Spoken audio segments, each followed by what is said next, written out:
Vamos a analizar el libro Deja de ser tú. ¿Este es un libro que aporta algo o es un libro al final que te trata de vender humo? Y bueno, en este canal hemos desmontado varios libros de crecimiento personal y ya les he dicho también por qué yo dejé de leer este tipo de libros. Yo antes era fan de los libros de crecimiento personal, los libros de autoayuda. Yo iba a las librerías directo a la zona de autoayuda. Pero después estudié psicología, inclusive estudié psicoanálisis y eso me ayudó muchísimo a pensar de manera mucho más crítica y ahí fue cuando empecé a cuestionar este tipo de libros y me di cuenta que había muchísimos libros que eran una farsa. No digo que todos los libros de autoayuda lo sean, de hecho una de las cosas que busco es ayudar a la gente a encontrar buenos libros, ¿no? Por eso en este canal hablamos de algunos libros y también dentro de mi club de lectura, al cual también te invito a unirte, voy a dejar el link debajo de este video. Así que quiero dejar algo claro al inicio, yo no busco atacar a Joe Dispenza en este video, no lo conozco, no he investigado acerca de él, tampoco tengo mucho interés. Pero vamos a analizar críticamente su libro, porque eso creo que sí es algo positivamente. Anteriormente hice un video de Laín García y me dieron durísimo porque lo estaba criticando a él y me decían, ¿por qué tratas de crecer hablando mal de otros? Y creo que en cierto punto tienen razón porque no está bien hablar mal de otras personas, sobre todo si no las conoces. Yo creo que lo que tenemos que hacer es no atacar a las personas, sino a las ideas. Y de hecho, lo que busco hoy en este video es analizar las ideas críticamente, ¿sí? Así que vamos a empezar. Este libro es un éxito innegable. O sea, tú te vas a las librerías y lo encuentras en absolutamente todas las librerías. Claramente es un bestseller, ¿sí? Y de hecho, me animé a leerlo porque decenas de personas, después de que subí una historia en Instagram, me dijeron, Jael, no me digas, yo estoy a punto de comprar ese libro, no me digas que es farsa, no me digas que es un vendehumos. Inclusive algunos me dijeron, deja de hablar mal de otras personas, ponte a hacer tus propios libros, tú ni siquiera eres millonario como Joe Dispenza y no tienes la fama que él tiene. Bueno, pero muchas personas me pidieron que verdaderamente les diera mi punto de vista. Así que me tomé el tiempo de leer el libro y analizarlo. Así que vamos a empezar por de qué trata el libro. La tesis de este libro es que puedes cambiar tu realidad cambiando tus pensamientos. Y además dice que si tú visualizas algo con suficiente detalle, vas a hacer que eso venga, que aparezca en tu vida, aunque inclusive no acciones. Y esto ya suena un poco raro y suena también conocido, ¿no? El tema de la ley de la atracción, ya lo vamos a hablar también, pero muchos libros de autoayuda hablan de esto. Pero bueno, empecemos por los puntos buenos de este libro, por los aciertos de este libro. Por ejemplo, este libro habla muchísimo de neurociencias y te empieza a hablar de la neuroplasticidad y cómo el cerebro, cuando tú haces hábitos nuevos, empieza a generar nuevas conexiones, como unas redes, unos recableados neuronales que luego hacen que también se repercuta en tus hábitos, en tu bienestar. El autor también explica, ¿no?, que hay estos tres cerebros, ¿no? El cerebro, el neocórtex, que es la parte racional, luego está el sistema límbico, que es la parte emocional, que cuando tú tienes un pensamiento y accionas, la parte emocional es como ese pegamento que hace que esas conexiones se den y se fortalezcan. Y luego está el cerebelo, o este tercer cerebro, que en realidad este autor lo simplifica todo, ¿no? Pero te dice que este tercer cerebro es como que ya donde están los automatismos. Y todo eso tiene mucho sentido porque al final cuando uno empieza a cambiar hábitos, cambias tu forma de pensar y te sientes mejor, mucho más estable, sin subidas y bajadas, o vences la depresión, es porque neuronalmente ha pasado algo. Entonces, esto es algo muy, muy científico, muy real, muy aterrizado. También habla de que todos los pensamientos tienen un impacto en la química del cuerpo. Y es cierto también, porque los pensamientos rápidamente siempre se traducen en respuestas hormonales. Y todo eso también está súper estudiado. Luego también se salta un poco a la psicología cognitiva y explica también cómo esta serie de hábitos y patrones hacen que, y que esto también tiene mucha relación con las neurociencias, hace que entremos en bucles o positivos o negativos. Pero también eso explica por qué muchas personas se mantienen ancladas al pasado. Es decir, que las cosas que les han pasado antes, digamos que en su niñez o hace muchos años, hacen tener otra vez mismos patrones repetitivos y caen en los mismos errores, y eso es lo que llama el autor mantenerse anclado en el pasado. Hoy en día la psicología cognitiva ha estudiado muy bien eso y por eso nace el tipo de corriente de terapia que se llama terapia cognitivo-conductual, que lo que busca es entender los pensamientos y emociones que estás teniendo, cuál es la raíz de estas emociones y luego buscar un cambio para poder, pues, mejorar. Entonces todo eso también está totalmente evidenciado hoy en día por la ciencia. Luego el autor también habla acerca de la meditación. Y todo lo empuja a la meditación, ¿no? Y te dice que la meditación es lo que va a cambiar tu vida. Y también acá es cuando vemos ese estilo del autor de que todo se resuelve con una sola cosa, algo simple, todo es rápido, vas a ver que todo va a ser mucho más fácil, te da como un boost de ánimo, ¿no? Oye, resolver mi vida era mucho más fácil de lo que yo pensaba, ¿no? Pero bueno, la meditación es otra cosa que hoy en día también tiene, todo apunta, ¿no?, a nivel de estudios científicos, que tiene un impacto muy bueno en la salud. Pero ahora vamos a empezar a hablar acerca de las cosas negativas y peligrosas que concluí después de leer el libro. Ahora, ¿dónde empieza el problema de este libro? En realidad empieza muy al inicio. El libro apenas empieza, te vende la idea de la física cuántica, ¿no? Que la física cuántica es una rama de la ciencia que está todavía en mucho desarrollo, que hay muchas incógnitas en esta nueva rama de la ciencia, que el mismo Albert Einstein no quería meterse mucho porque había que una nebulosa detrás de todos estos fenómenos distintos a la física newtoniana, ¿no? Y, y acá te dice, ¿no? que todo es energía, ¿no? Que el átomo está compuesto por 99% de energía y que todo es energía y que cuando tú observas algo, porque la física cuántica ha demostrado que cuando tú observas algo, eso se puede generar un cambio inmediatamente en otro lugar del espacio y eso es lo que se llama los campos cuánticos. Y ahí empieza a hablar de un montón de cosas que hasta cierto punto son reales, pero en cierto punto se empieza a meter la verdadera fumada, porque te empieza a decir que todo es energía y que como tú eres energía, si tú vibras de cierta manera puedes cambiar tu realidad, puedes ser más feliz, puedes traer más riqueza a tu vida, puedes cambiar tus resultados, puedes salir de una depresión. De hecho, yo creo que es muy atrevido tratar de simplificar la física cuántica de esa manera, siendo algo que hoy en día ni los científicos más top del mundo pueden entenderla al 100%. De hecho, hay una frase famosa de un gran físico que se llamaba Richard Feynman, que decía: si tú crees que entiendes la física cuántica, es porque no entiendes la física cuántica. En cambio, Joe Dispenza domina perfectamente la física cuántica porque te ha llevado a unas conclusiones increíbles. Y para colmo, me acordé de algo que me llamó mucho la atención en el libro, y es que cuando empieza a explicar todos estos temas de cuántica y tal, cita un estudio científico que demuestra que inclusive las vibraciones cuánticas que pueden afectar cosas del pasado. O sea, eso fue ¿what? Entonces yo dije, a ver, vamos a ponernos a investigar un poco acerca de este estudio científico. Y me puse a buscar. Y resulta que era un estudio que se hizo en los 90s. Juntaron a una serie de pacientes que habían estado internados, ¿no? Y luego, 8 años después, juntaron a todos estos pacientes y los separaron en 2 grupos. Y a unos les dijeron que recen sobre los otros y a los otros no les dijeron nada, ¿sí? Entonces, resulta que los que habían, o sea, el grupo que había sido rezado, se había recuperado más rápido en el pasado que el grupo que no fue rezado. Y según Joe Dispenza, esto significa que las cosas del presente afectan el pasado porque trascienden en los campos cuánticos. Y claro, me puse a averiguar qué tan cierto era este estudio científico. Y me llevé con la sorpresa que este estudio fue como una especie de sarcasmo e ironía, como para decir a la gente: hey, mira, para que veas que un estudio puede botarte resultados estadísticos nada que ver. Y para hacerlo más gracioso, dijo que cosas habían afectado el pasado. Porque hay algo que se llama casualidades estadísticas. Pero cuando la gente ve algunas cosas, saca conclusiones.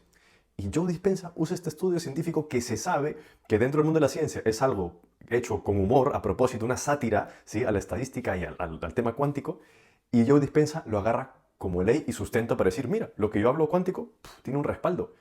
Entonces, ahí pues ya es como todos los argumentos de Joe Dispenza se cayeron. Es más, habla también de un estudio científico más, que no quiero citarlo acá porque ya se haría muy largo el video, pero pasa algo muy parecido. Entonces, si una persona que sabe un poco de física o física cuántica o neurociencias empieza a leer este libro, en muchas partes va a empezar a decir: esto es mentira, esto es mentira, esto es mentira. Entonces, si tú empiezas a leer un libro y te das cuenta que los primeros capítulos dice cosas que no son ciertas, ¿cómo puedo creerte en todo lo demás que me estás hablando si te estás inventando cosas desde ya? Pero bueno, estos son detallitos. Vamos a lo más grueso, por así decirlo. Para todas estas personas que piensan que todo es energía y tal, es verdad que el cerebro, cuando tú tienes pensamientos, emite como ondas electromagnéticas. Entonces el autor te dice, ¿no?, que como tú emites ondas electromagnéticas, de una manera cuántica, eso está impactando en tu realidad y el campo cuántico te va a traer unos resultados. O sea, es como...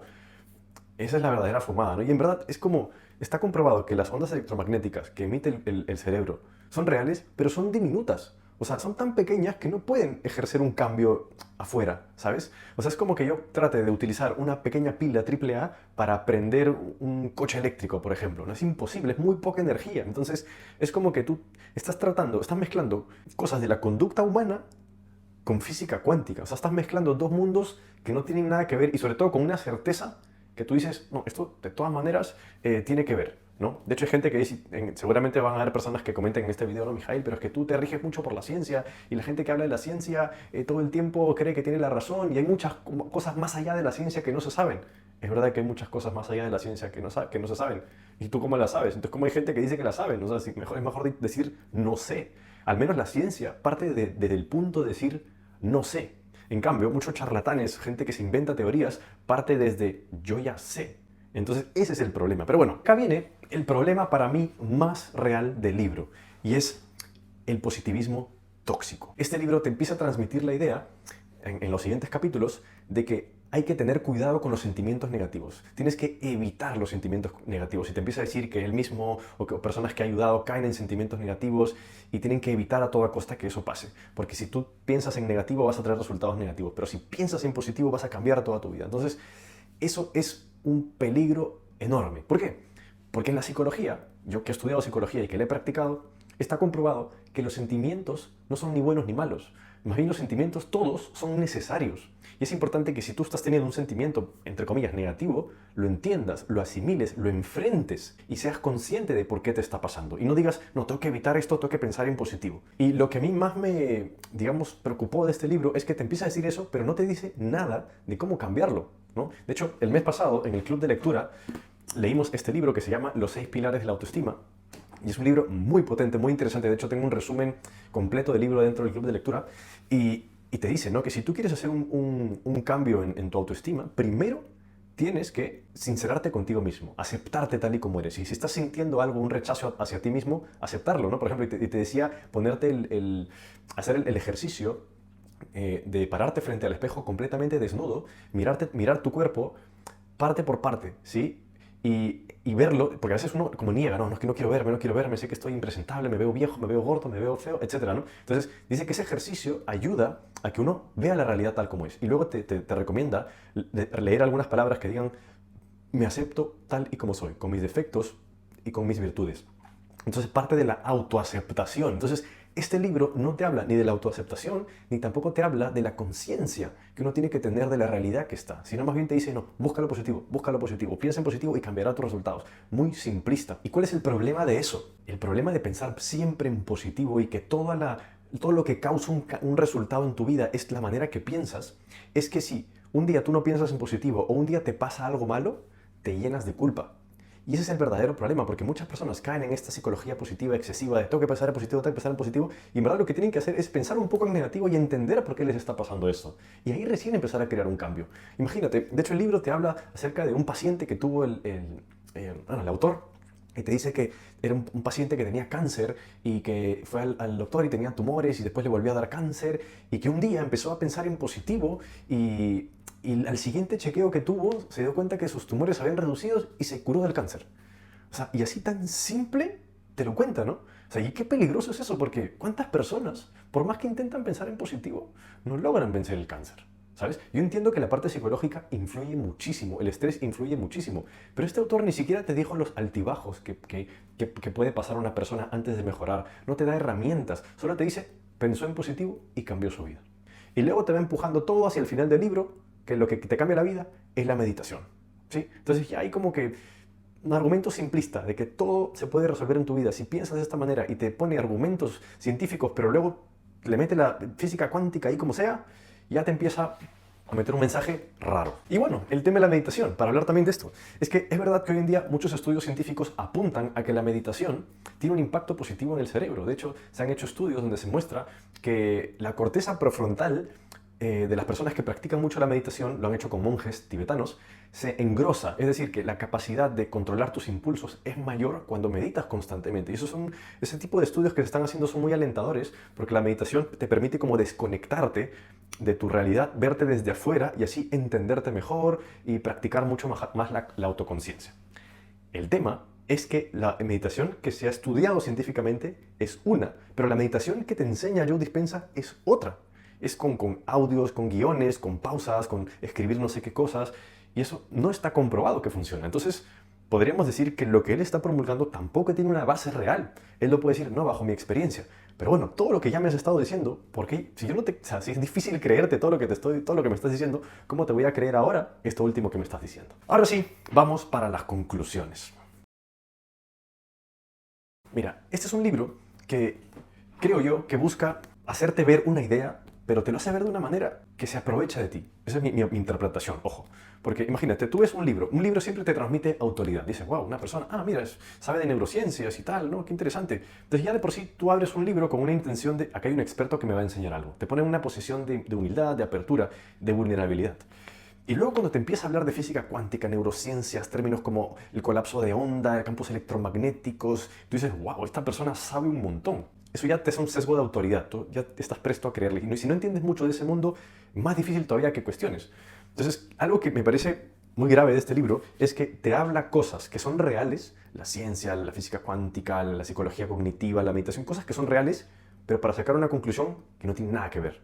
Entonces, se enfoca tanto en esto que al final pareciera que el libro está súper desarrollado, pero luego ¡pum!, se salta a la conclusión que no tiene nada que ver. Entonces, esto es como una manera, creo yo, de manipular, porque es como que yo te tratara de convencer de algo que no existe, pero como la base para explicártelo es real, me enfoco en la base, y me enfoco en la base, y me enfoco en la base, entonces tú me crees, y luego cuando te explico la mentira, me sigues creyendo. Entonces, esa es la sensación que a mí me deja el libro. Entonces, yo creo que el problema del libro, que te crea expectativas falsas, te hace ver que el éxito, que la felicidad es algo que ¡pum!, con un par de clics, tocando algunos botones, se cambia.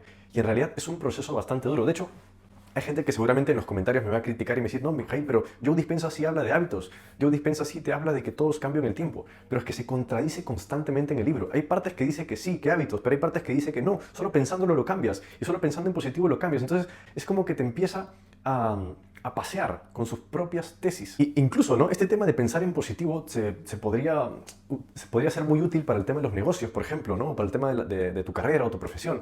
Pero si tú empiezas a imaginar lo bien que te empieza a ir como empresario, lo bien que te empieza a ir en tus resultados económicos y en tu crecimiento, cuando veas la realidad, que hay muchos más retos y tal, te puedes ir de cara. Entonces, yo creo que pensar positivo ayuda para tomar acción en ese primer empujón inicial.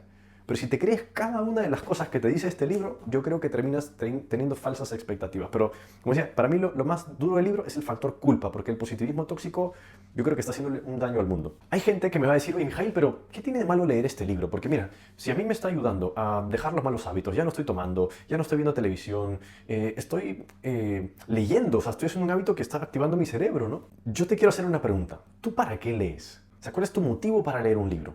Porque, ¿sabes qué? Eso es lo que define todo. Leer no es malo, leer está bien, te va a ayudar, pero si tú estás leyendo para creer en algo, porque yo creo que mucha gente ya quiere creer en algo, entonces este libro es como la confirmación, uy, es lo que yo siempre pensaba, ¿sí? Pero si tú eres una persona que te gusta leer para entender cosas nuevas, cuestionar es lo más importante. Y lo más peligroso creo que es creer sin cuestionar. Y acá viene también esa objeción que mucha gente va a leer, Mijail, pero si me dices que este libro es basura, ¿por qué tanta gente lo compra? ¿Por qué tanta gente lo vende? Es que no todo lo que brilla es oro. Es como que te diga, la gente compra muchos cigarrillos. ¿Y eso significa que los cigarrillos sean buenos? ¿Sabes? Es más, el cigarrillo dice mata, ¿no? Al menos el cigarrillo es sincero, ¿no? Esto no te dice las consecuencias negativas, te lo pinta todo como positivo. Pero bueno, yo quiero hacerte ver algo. Yo creo que este tipo de libros funcionan porque los seres humanos funcionamos con narrativas. Cuando nosotros creemos en algo, eso como que nos da confianza, nos da seguridad. Entonces, si viene un libro y te dice la genética, o sea, tú eres víctima de tus genes, es como que te va a frustrar, te va a estancar. En cambio, si es un libro que te dice piensa en positivo y todo cambiará, te da ilusión, te da esperanza, entonces hace que te muevas. Entonces este tipo de libros hacen que tú digas, recuperes la esperanza y te muevas. Por eso es que tiene un impacto positivo. Engañándote o sin engañándote, al final hace que te muevas, ¿no? Pero bueno, al final cada uno decide qué es lo que buscan. Y otra cosa que también es muy interesante, que me di cuenta hace muy poco tiempo, es que creo que este libro encaja muy bien con este mundo de la hiperproductividad. Hoy en día todo el mundo quiere ser productivo y muchos líderes quieren que sus propias organizaciones sean lo más productivas posible. Entonces, muchas personas a veces andan como dudando y tal. Entonces, tú le das este libro a alguien que está dudando mucho y dice, wow, todo lo puedo cambiar y pum, me pongo a actuar más. Entonces, es un libro